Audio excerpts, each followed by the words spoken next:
Well, forgive me if my voice is not sounding as good as it normally does.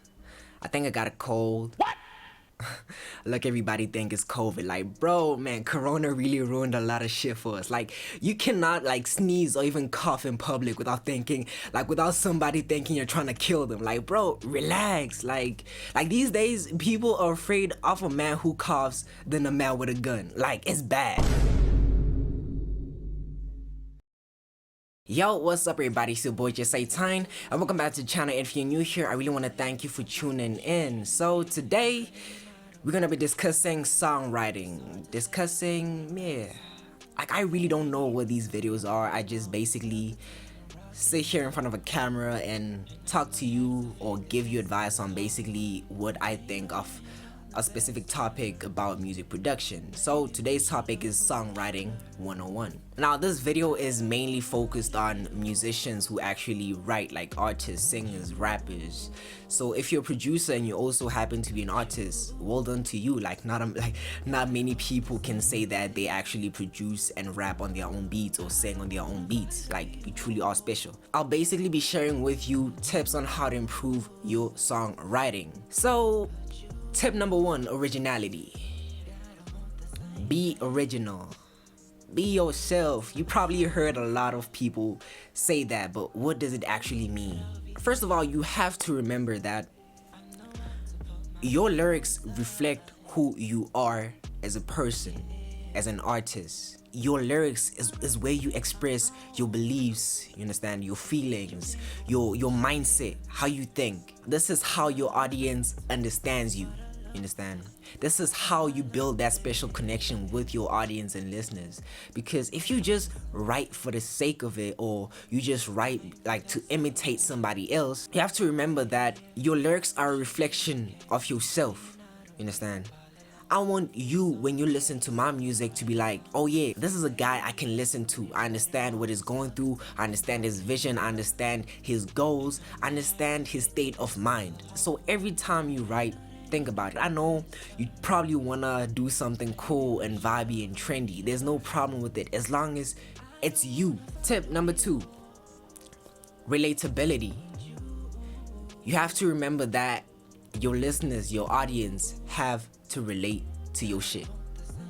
If they do not relate to your music, what's the whole point? Like, we love big artists like Drake, like Juice WRLD, like The Weeknd, like J. Cole, like Jay-Z and Beyonce, because we know where they started. We know what they're all about. We know what they speak about. We know why they do the things they do.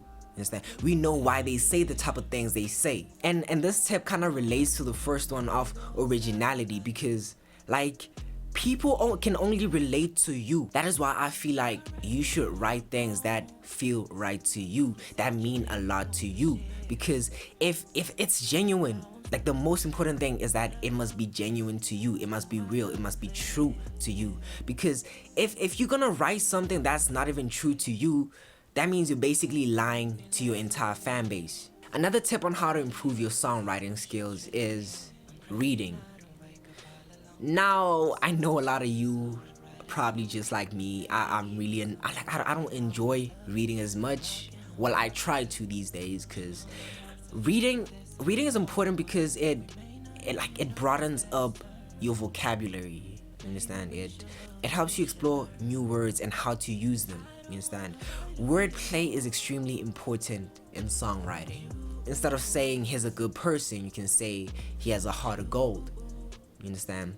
Instead of trying to say big, you can say humongous. You feel me? Simple changes like that to your songwriting gives you a bigger perspective. You understand? It gives you more words to rhyme about. Like, you probably heard of writer's block, where you're like, nah, I feel like I've used this line too many times, or I feel like I've used this word too many times, or like basically you feel like you're being too repetitive. Tip number 4, knowing the difference between inspiration and imitation. We all find inspiration from different things, from different artists. Like personally, I'm inspired by many major artists like Juice WRLD, like The Weeknd, like Bryson Tiller, like Pora or Fora. I don't know how you pronounce his name, but you get the idea. That's the type of shit that influences my music every time I write, every time I make a beat, every time I'm thinking of releasing a new song. Now the problem with having such inspiration is when you blur the line between inspiration and imitation. You understand? I look up to artists like The Weeknd, especially for their music, but does that mean I want to be The Weeknd? Understand? Knowing where to draw the line between inspiration and imitation will really help you out on your journey on becoming a professional artist and songwriter. And the last tip, I know this one probably sounds cliche, but it still applies. Practice, practice, practice makes perfect. Like, if you don't do it every single day, you will never ever get good at it. It's simple. Thank you guys for watching. I really enjoyed making that one for you guys. And if you enjoyed it, make sure to hit that like and subscribe button and hit that notification icon to get notified whenever we post a new video. Help us reach our target of 130 subscribers by hitting that subscribe button as soon as possible. I really do appreciate it. Thank you. And once again, I go by the name of Just 18. Thank you for watching and see you next time. Peace. Your friends with a rushing, she bought us a bed. She up on me, calm my mind when the weed ain't there. Dealing with them sleepless nights, 2 a.m. regret. Caught up in my thoughts night, my heart in despair. This life ain't no fair.